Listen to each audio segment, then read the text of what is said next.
let's talk about the Monday night game. I was going to ask you before we get to that, which might be the game of the week. We need your thoughts on the Giants. Yeah. I would say I didn't see the whole game because I was watching Red Zone, so I saw whatever they showed me, but they look pretty bad. But and I obviously watched a lot of highlights, so I'm pretty well checked out on it.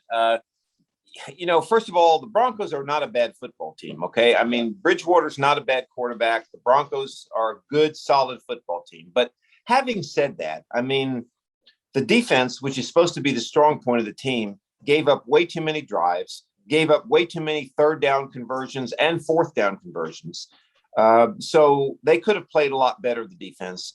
But the offense is what concerned me. I mean, now you can say, well, Kenny Galladay's been hurt. He played, but he's going to get better. Saquon Barkley's going to get better, so forth and so on.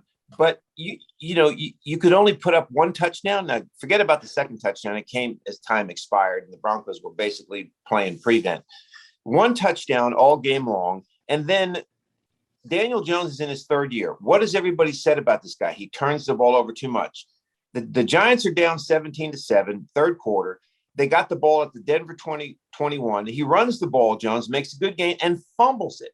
And then the Broncos take it and drive down and kick a field goal. I mean, you just cannot have that happen. Now, I think the Giants are going to get better as the season goes on, but I don't see anything that leads me to believe that they're going to be that much better than they were last year. They were 6-10 last year. I'm going to say they could be 7-10 this year since they play an extra game.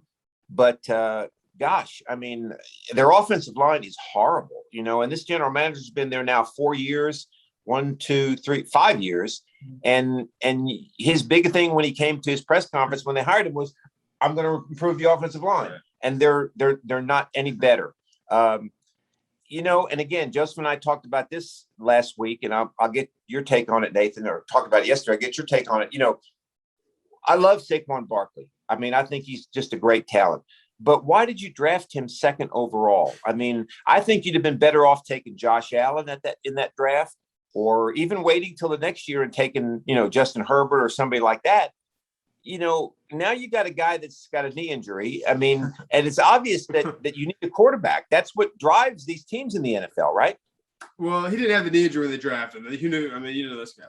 I know that, but right.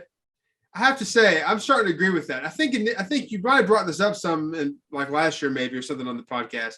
And I think I was probably a little in favor of them getting Barkley, maybe, if I remember. But I'm starting to, whatever I thought back then, I'm starting to agree with you. I'm thinking, look, Adrian Peterson's a free agent right now.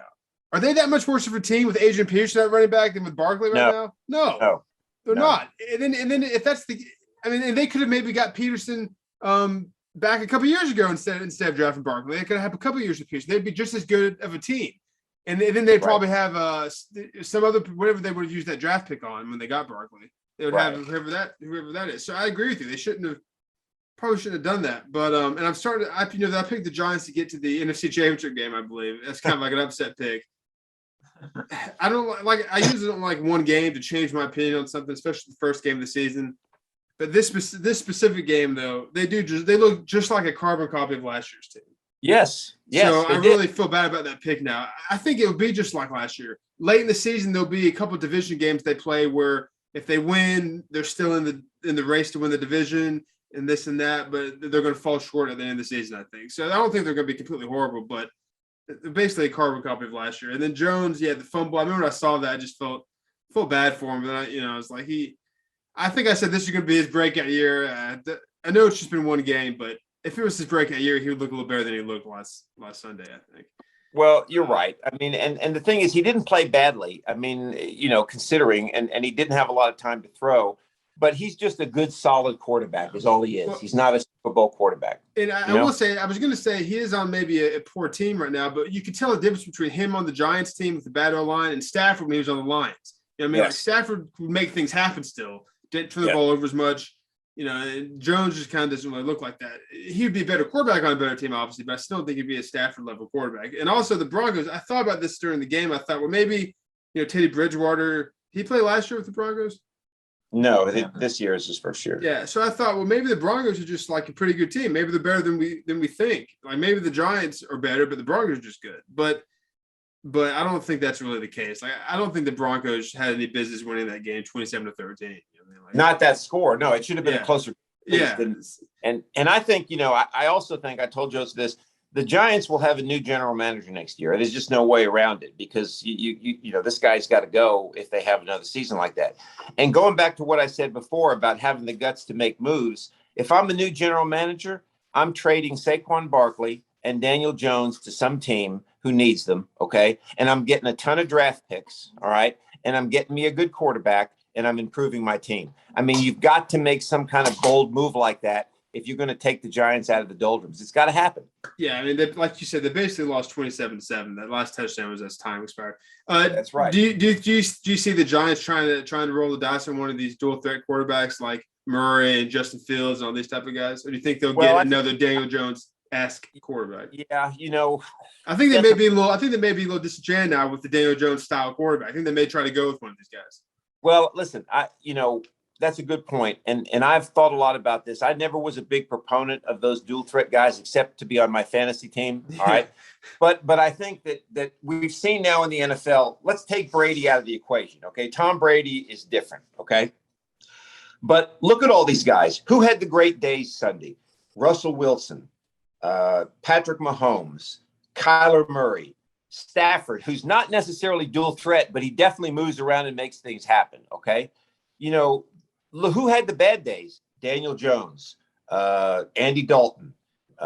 You could name the guys. Matt Ryan. Okay. I mean, the league is different now. I mean, look at college football. Look at Notre Dame Saturday. Their quarterback is basically a drop back pocket passer. When they put the freshman in there who could run the ball, they started making some things. You got to have a quarterback that can do that. Even Lamar Jackson. I mean, you got to give the guy credit. He's a difference maker. So if I'm the Giants, that's what I'm doing. I'm finding a guy, that can move around and can make things happen.